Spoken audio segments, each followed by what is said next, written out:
Bonjour et bienvenue dans Aux avant-postes, l'émission qui cherche un sens au chaos du monde. Pour la Chine, l'Afrique n'est pas seulement une terre de business, c'est aussi un enjeu d'influence militaire. Depuis 35 ans, environ 50 000 Chinois ont été déployés dans des opérations de maintien de la paix. Pour Pékin, il s'agit d'assumer son rôle de grande puissance, mais aussi de protéger ses près de 300 milliards de dollars d'échanges avec le continent. Pour en parler et comprendre la stratégie militaire chinoise en Afrique, je reçois deux chercheurs de la Fondation pour la recherche stratégique, Dionabou Cissé et Simon Menet. Bonjour à tous les deux. Donc, Dionabou, vous venez de publier dans le dernier Ramsès, qui est une publication de l'IFRI, qui est un autre think tank, justement un article sur la présence militaire chinoise en Afrique. Et Simon Menet, vous avez travaillé tous les deux à un rapport publié en 2024 sur les sociétés privées de sécurité et de défense chinoises et comparé avec les Russes en Afrique. Je vous propose de commencer par ces quelques images. On va voir donc la présence militaire chinoise en Afrique à travers ce qu'on appelle les opérations de maintien de la paix. Et là, on voit en effet des casques bleus chinois. Alors à la fois, on a choisi des images au Mali, là ils s'entraînent, et aussi on a choisi des images en République démocratique du Congo. Dionabou Cissé, de quand date cette volonté de la part de Pékin d'être présent militairement dans ces opérations de maintien de la paix ?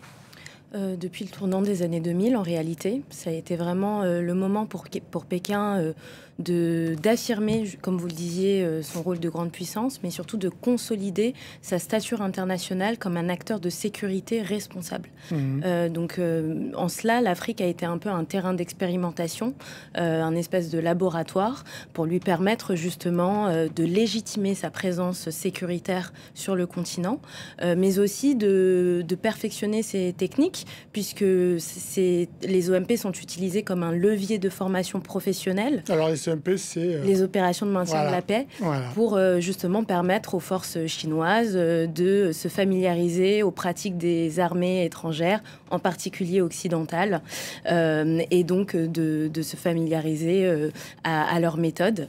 Et comme vous le disiez, l'enjeu, c'est également de sécuriser les intérêts chinois et les ressortissants chinois. Donc, les Chinois vont en Afrique pour apprendre. On va justement là écouter un militaire chinois casque bleu qui s'appelle Wang Liang. Il présente son activité en Chine. C'était au Mali. C'était en 2018. Chacun de nous doit assurer 5 heures de garde chaque jour. Les entrées des avant-postes sont situées au niveau des rues et sont donc très dangereuses. Nous patrouillons 3 fois par jour. Nous sommes à un niveau d'alerte élevé permanent, non seulement à cause du risque de snipers, mais aussi des engins explosifs improvisés en bordure de route. Nous sommes prêts au combat à toute heure. Simon Menet, ils ont perdu beaucoup d'hommes en Afrique, les militaires chinois. Ils ont perdu, je crois, une vingtaine. Parce que sur 50 000, c'est pas énorme. En revanche, il y a une charge symbolique et Pékin aime à le rappeler aux différentes dates de commémoration, aux différents envois de contingents chinois en Afrique. Ce sacrifice aussi humain, et comme Dionabou le disait, c'est lié à deux choses. C'est lié à l'envoi de contingents dans des zones parfois instables, comme le Mali, où il y a aussi ce besoin de sécuriser à la fois les opérations, mais les intérêts chinois aussi. Au Soudan du Sud, les contingents chinois sont aussi présents avec un mandat de sécurisation des intérêts chinois, des intérêts pétroliers notamment. Et donc, il y a des risques, et en même temps, est-ce que ça ne fait pas partie de cette image de puissance responsable, de dire, voilà, on assume aussi un certain coût sécuritaire en permettant l'envoi de ces contingents et le soutien à la paix et la sécurité en Afrique. En tout cas, c'est le message que veut vraiment promouvoir Pékin là-dessus. Et clairement, c'est Pékin qui a demandé à vouloir participer à ces opérations de maintien de la paix. Oui. D'envoyer ces hommes. Pékin est même le premier contributeur de troupes parmi les membres du Conseil de sécurité de l'ONU depuis 2015. Et encore une fois, c'est un outil de légitimation de puissance. D'où cette volonté de s'impliquer s'impliquer. Mais Pékin, pour le coup, n'est pas la seule puissance à le faire. Des puissances comme la Turquie ont bien compris le pouvoir symbolique d'une telle implication et, encore une fois, le levier d'apprentissage des armées sur le terrain. Donc, je donnais un chiffre, 50 000 soldats, hommes et femmes déployés, mais en fait, c'est dans le monde entier, mais pratiquement 90% en Afrique, c'est ça ? Oui, une grande partie en Afrique. On est à peu près autour de 2000 actuellement, avec, je crois, la plupart des contingents qui sont présents, notamment en RDC. Et bon, ça fait sens par rapport aux différentes OMP qui sont aux opérations de maintien de la paix qui sont présentes sur le continent. Et je pense, comme le disait Djenabou aussi, il y a cette dimension de préparation des troupes chinoises, parce que l'armée chinoise manque d'expérience de combat. Et donc justement, les OMP permettent de renforcer les capacités de combat, de renseignement, logistique. C'est aussi de pouvoir apprendre ce que font les autres armées. Et ça, c'est réellement important. Il y a aussi la dimension culturelle et linguistique, il ne faut pas oublier, parce que c'est aussi permettre d'avoir de l'expérience en Afrique sur un terrain tout à fait différent que la Chine continentale. Donc là, on a vu l'aspect où la Chine rentrait par les opérations de maintien de la paix de l'ONU. Il y a un autre aspect qu'on va voir maintenant, c'est le bilatéral, c'est-à-dire quand la Chine s'entend avec un autre pays pour implanter en particulier une base. On va voir là des images de la base implantée en 2017 chinoise à Djibouti, avec cette inauguration donc, de cette base de Djibouti, qui n'est pas n'importe quelle base, c'est une base importante, puisqu'elle peut accueillir, je crois, près de 10 000 soldats. C'est une base qui donne accès à l'eau profonde, donc on peut y amener des sous-marins, on peut y amener des gros porteurs militaires. Djenabou Cissé, là, c'est aussi un cap qui est franchi par Pékin. C'est un cap très important qui est franchi puisque la base de Djibouti est la plus grande base militaire chinoise à l'extérieur de la Chine. Et ce qui est intéressant, c'est que initialement, c'était un terminal commercial qui est devenu en quelques mois cette base extrêmement imposante. Donc, elle dispose en effet d'un quai en eau profonde, d'infrastructures logistiques. Elle peut accueillir, comme vous le disiez, jusqu'à 10 000 personnels, mais on est plutôt sur une capacité d'accueil moyenne de 1500. Donc c'est une base qui est très importante parce qu'elle est située également à l'entrée du détroit de Bab el-Mandeb, qui est un passage maritime mondial majeur et qui relie donc le golfe d'Aden à la mer Rouge. Donc l'objectif pour Pékin, c'est de sécuriser les routes commerciales, en particulier les routes de la soie, mais également de fournir du soutien logistique pour les forces chinoises déployées, que ce soit en termes de maintenance, encore une fois de formation, et enfin sécuriser, comme nous le disions, les intérêts chinois. Première base, Simon Menet, mais on parle, alors, rumeur ou pas, vous allez nous le dire, de base en Namibie, Tanzanie, Kenya, Guinée équatoriale. C'est vrai ou pas ? Je pense qu'il y a beaucoup de fantasmes autour de certaines de ces bases. Alors, il y a une dimension qui est notable, c'est la capacité duale de certains ports chinois, c'est-à-dire que des quais qui peuvent être construits par les entreprises d'État chinoises peuvent être convertis ou accueillir des forces chinoises, des forces militaires navales. Après, il y a aussi beaucoup d'annonces qui ont été liées, par exemple, à la Guinée équatoriale. C'était lié parfois à des discussions entre la Chine et le pays hôte. Et les Américains, notamment, avaient intérêt de mettre en avant le risque de bases chinoises à ces endroits-là. En revanche, comme l'a dit Djenabou, il y a, depuis 2017, dont la création de la base de Djibouti, une volonté assez claire de l'APL, de l'Armée populaire de libération, de renforcer sa présence à l'étranger. Il y a eu la base, ou en tout cas l'accès à la base navale de Réam au Cambodge. On n'est pas en Afrique, mais on voit cette augmentation et on suit avec vigilance certains des développements, par exemple en Tanzanie, au Mozambique et éventuellement même dans le golfe de Guinée, qui peuvent suivre une volonté de projection internationale beaucoup plus importante des forces chinoises. Alors 80 ports accessibles commercialement à la Chine, donc 36 qui peuvent servir ou qui ont servi d'escale à des navires de guerre. Donc c'est la stratégie du collier de perles? Alors, en tout cas, c'est une stratégie. Pour rebondir sur ce que disait Simon, il y a en effet beaucoup de fantasmes et l'expansion du réseau portuaire chinois en Afrique fait craindre une militarisation progressive, voire agressive de la Chine en Afrique. En réalité, là encore, les enjeux sont aussi économiques. Il s'agit de venir sécuriser des intérêts, de faciliter des opérations de maintenance. Donc, il faut faire la part des choses entre les ambitions réelles et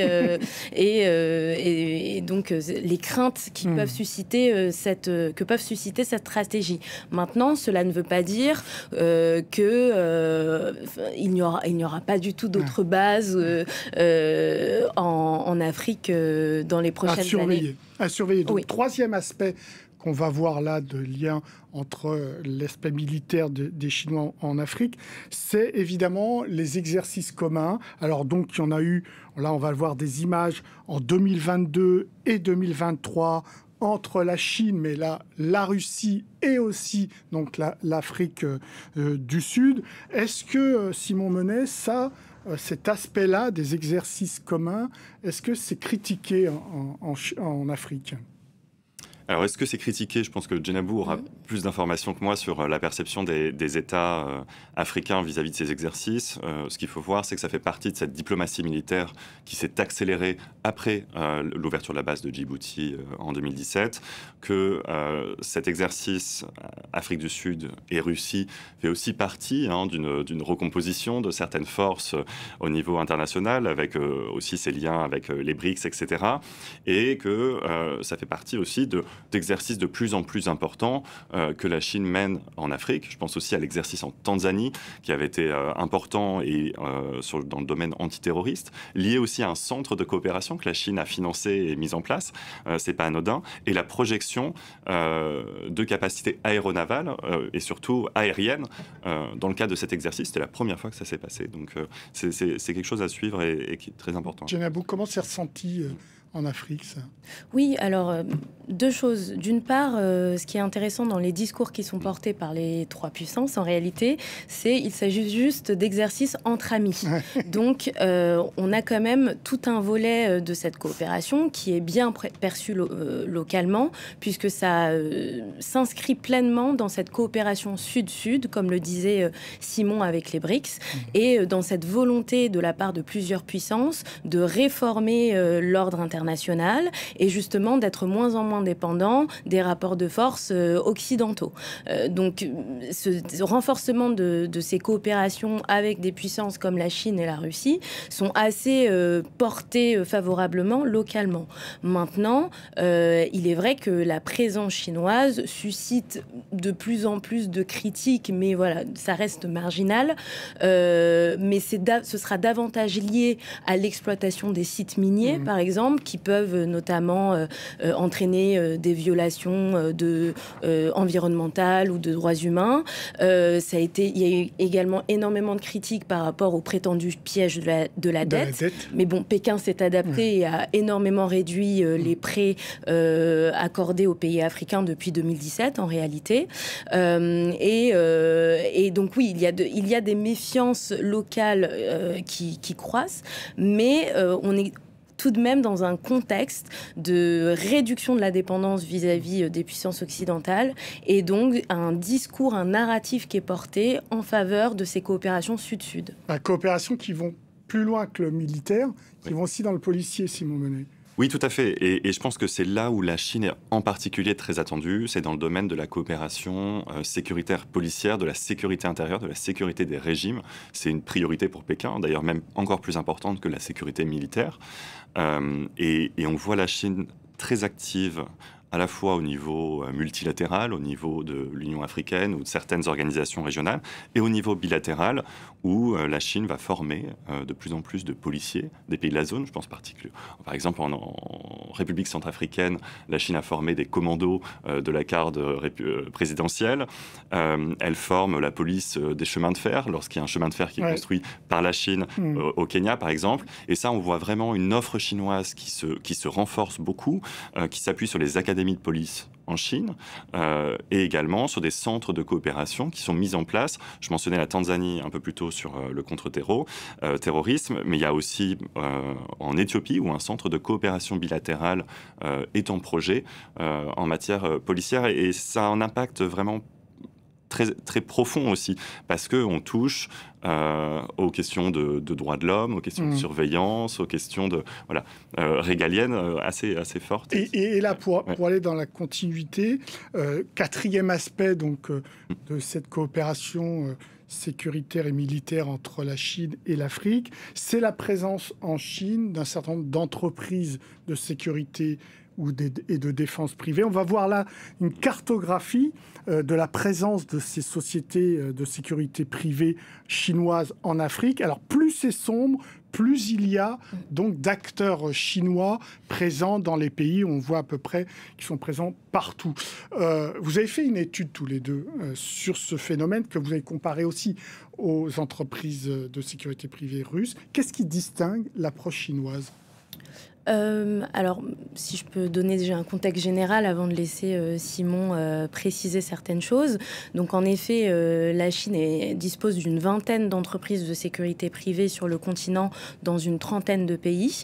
Et ce qui est intéressant, c'est que la Chine est en réalité leader sur le marché de la sécurité privée dans le monde.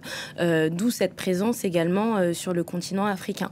Le modèle chinois, encore une fois, est très pragmatique et tourné vers les intérêts économiques, puisque ces entreprises de sécurité privée sont surtout utilisées pour protéger les entreprises publiques chinoises, donc majoritairement, très souvent également autour des infrastructures des nouvelles routes de la soie, et donc souvent avec des personnels issus du ministère de la Sécurité publique ou de l'Armée populaire de libération. Donc on est vraiment dans une logique de usage d'entreprises chinoises pour protéger des entreprises chinoises au profit des intérêts chinois. Ouais. Donc là, on n'est pas dans du Wagner, dans du Blackwater américain, avec les dérapages qu'ont connus ces sociétés, Simon? Non, on n'est pas dans ces logiques-là. D'abord parce qu'il y a une vraie vigilance ou prudence du pouvoir chinois à l'égard de l'émergence d'une force paramilitaire qui pourrait contester son autorité. Donc ça, c'est un premier point, et je pense que le pouvoir chinois a regardé de manière très sérieuse et avec un certain degré d'alarme ce qui s'était passé au niveau de la mutinerie de Wagner. Oui. Donc, pour l'instant, on n'est pas du tout sur cette trajectoire. Comme le disait Djenabou, il y a sur les caractéristiques des entreprises de sécurité privée chinoises. D'abord, c'est leur implantation. Elles sont assez peu dans des zones instables, à risque, comme le Mali, ce qui est d'ailleurs un problème quand on voit les derniers incidents en juillet 2025, par exemple. Ensuite, elles sont pas réellement privées pour celles qui sont envoyées de Chine, parce qu'il y a ces liens à la fois sur les cadres, sur les liens avec le régime, les clients qui sont des entreprises d'État pour la plupart, ou les autorités chinoises. Et ensuite, on est dans vraiment une mission de protection des intérêts chinois, et beaucoup moins dans des opérations de combat, dans des opérations qu'on a pu voir par exemple sur Wagner, de soutien aux régimes locaux, etc. On n'est pas du tout dans cette logique-là chez les Chinois. Et l'idée pour Pékin, pour finir, c'est vraiment de promouvoir un modèle de gouvernance autoritaire sécuritaire. D'où cette présence multiforme dans ces divers champs militaro-sécuritaires. Merci à tous les deux pour vos réponses. C'est l'heure de notre rubrique Dans le radar. Un ouvrage, une étude, une enquête qui nous a interpellés cette semaine. Aujourd'hui, un livre. La démocratie à l'épreuve du populisme, les leçons du Trumpisme, aux éditions Odile Jacob. Son autrice, Elisa Schell, professeure de sciences politiques à l'université Paris-Nanterre. Bonjour Elisa Schell. Est-ce que vous pouvez me donner une définition de ce qu'est le populisme ? Alors, le populisme n'est pas une idéologie, mais c'est un style politique qui est basé sur l'appel direct au peuple, la volonté populaire surpassant le droit, la volonté politique d'abord. Donald Trump incarne, et ça c'est un mot très important pour le populisme, il veut incarner un pouvoir politique fort qui va trouver des solutions rapides à des problèmes extraordinairement complexes que connaissent les Américains. Vous écrivez dans ce livre, Elisa Schell, que le populisme repose, celui de Trump, sur 3 axes. Faire primer la volonté sur les institutions, la force sur le compromis et le politique sur le droit. Est-ce qu'on quitte le cadre de la démocratie ? Alors Donald Trump flirte avec les limites de la démocratie. Donc il est à la fois dans la démocratie, il joue le jeu des partis, il se fait élire via des élections primaires, et, il arrive là dans les formes. Et dans son discours, on retrouve toujours des tendances à outrepasser un peu la démocratie. Et ça, parce que la démocratie est critiquée pour être souvent inefficace, lente, procédurière ou prise dans les dynamiques de parti. Et Trump pousse au fond la logique démocratique jusqu'au bout, à dire ce sont d'abord les Américains qu'il faut faire passer avant même les institutions. Donc Trump, c'est toujours cette politique de la baguette magique en fait pour résoudre les problèmes des Américains. Et comment s'articule le populisme avec cette volonté de Trump de dérégulariser, d'ouvrir encore plus les marchés, de casser les règles ? Alors, là, il s'articule sur un sentiment anti-bureaucratique. On le voit en Europe avec le sentiment anti-technocratique ou anti-bruxellois. Aux États-Unis, c'est un ressentiment contre l'État contre l'État fédéral qui est assez ancien finalement, sur lequel il joue. Et cette bureaucratie poserait beaucoup de règles et constituerait autant de contraintes sur la vie ordinaire de tout un chacun. Et donc Trump promet au fond de rétablir cette justice en faisant primer d'abord des priorités politiques. Est-ce que ce populisme s'articule avec de la violence ? Alors, Trump a fait des références régulières à la violence. Il a été pour le moins ambivalent lors d'épisodes importants de violence. Il a lui-même dit qu'il haïssait ses ennemis. Il désigne régulièrement les ennemis de l'intérieur. Et donc, il incarne cette violence qui, normalement, est canalisée par les pouvoirs d'État, qui est une violence monopolisée de manière institutionnelle. Et lui, au fond, met en avant cela et effectivement, ça a une dimension particulièrement populiste qui veut aller au-delà des institutions et qui flirte toujours avec les limites de la démocratie. Les États-Unis sont une société particulièrement violente avec une tolérance aux armes à feu qui est incomparable par rapport à ce qu'on connaît en Europe. Est-ce que le populisme aujourd'hui aux États-Unis, c'est Trump ou est-ce qu'il y en a un d'autre qui arrive derrière, celui de J.D. Vance, par exemple, le vice-président ? Il y a eu des populistes avant Trump et il y en aura sans doute après. Ça répond à une tradition assez ancienne. Le populisme apparaît à la fin du 19e siècle aux États-Unis. Il revient en force dans les années 30. Donc il promet alors de défendre le peuple contre les élites. Ça, c'est encore une autre caractéristique du populisme, c'est de dénoncer la corruption des élites et de mettre en avant la pureté du peuple. Donc Trump rejoue cette carte à nouveau du populisme, donc de cette proximité avec le peuple, de cet appel direct au peuple, mais il le fait à l'ère des réseaux sociaux où il est possible de communiquer directement et via les réseaux sociaux et donc de répandre des nouvelles, des informations et de la propagande politique de manière instantanée. Elisa Schell, est-ce que ce populisme arrive en Europe ? Oui, déjà installé. Le populisme, il est Le populisme est déjà en Europe et je dirais même que le populisme de Donald Trump arrive un peu tardivement par rapport à la vague populiste qui s'est abattue sur l'Europe depuis les années 2000. On voit de plus en plus de forces populistes gagner des élections à différents niveaux, que ce soit local ou national, que ce soit en France, au Royaume-Uni, aux Pays-Bas, en Italie, en Suisse. Donc cette tendance est profonde dans les démocraties occidentales. Elle répond à un certain nombre de facteurs et notamment à une désindustrialisation massive et à une désaffection des électorats par rapport à des mouvements de globalisation qui, selon eux, leur ont fait perdre leur emploi et a développé un sentiment xénophobe et ou anti-immigration. Merci beaucoup Elisa Schell pour vos réponses. Merci aussi à tous les deux. Aux avant-postes, c'est terminé. Vous pouvez retrouver cette émission sur france24.com, sur nos réseaux sociaux et sur nos podcasts. Au revoir.